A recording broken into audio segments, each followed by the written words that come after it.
रक्तबीज की कहानी देवी दुर्गा के एक प्रमुख युद्ध से संबंधित है, जो मार्कंडेय पुराण और दुर्गा सप्तशती में वर्णित है।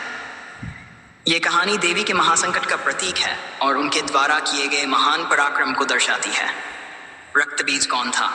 रक्तबीज एक शक्तिशाली असुर राक्षस था, जिसे ब्रह्मा जी से वरदान प्राप्त था। उसका यह वरदान बेहद खास था। जब भी उसकी रक्त की एक बूंद धरती पर गिरती, उसी से एक नया रक्तबीज उत्पन्न हो जाता।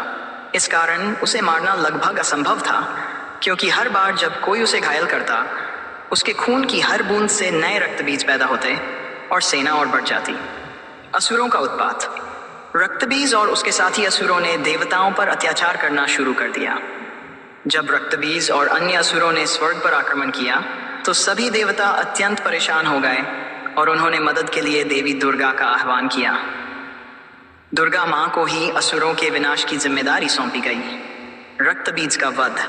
देवी दुर्गा ने असुरों के खिलाफ युद्ध छेड़ा और कई असुरों का वध किया। लेकिन जब रक्तबीज से उनका सामना हुआ, तो देवी के लिए भी चुनौती बढ़ गई। जब देवी दुर्गा ने रक्तबीज पर प्रहार किया, तो उसकी रक्त की बूंदें धरती पर गिरने लगीं और हर बूंद से नए रक्तबीज उत्पन्न होने लगे। इससे उसकी सेना और भी बड़ी हो गई और युद्ध मुश्किल हो गया। काली का आविर्भाव। इस विकट स्थिति को देखकर देवी दुर्गा ने महाकाली मां का रूप धारण किया। काली मां का रूप अत्यंत विकराल था। उन्होंने युद्ध भूमि में रक्तबीज के रक्त को धरती पर गिरने से रोकने के लिए एक अनूठी रणनीति अपनाई। जब देवी काली ने रक्तबीज को मारने के लिए उसे घायल किया, तो उन्होंने उसका रक्त धरती पर गिरने से पहले ही अपने मुख में पी लिया। इस प्रकार कोई नया रक्तबीज उत्पन्न नहीं हो पाया। रक्तबीज का अंत। इस तरह देवी काली ने रक्तबीज की रक्त की हर बूंद को पी लिया और उसे पूर्णतः नष्ट कर दिया।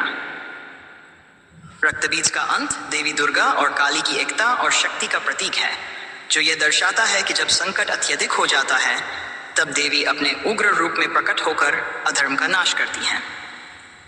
कहानी का महत्व। रक्तबीज की यह कथा यह संदेश देती है कि बुराई चाहे कितनी भी शक्तिशाली क्यों न हो, सत्य और धर्म के सामने टिक नहीं सकती। देवी दुर्गा का यह पराक्रम बुराई के विरुद्ध धर्म और न्याय की विजय का प्रतीक है।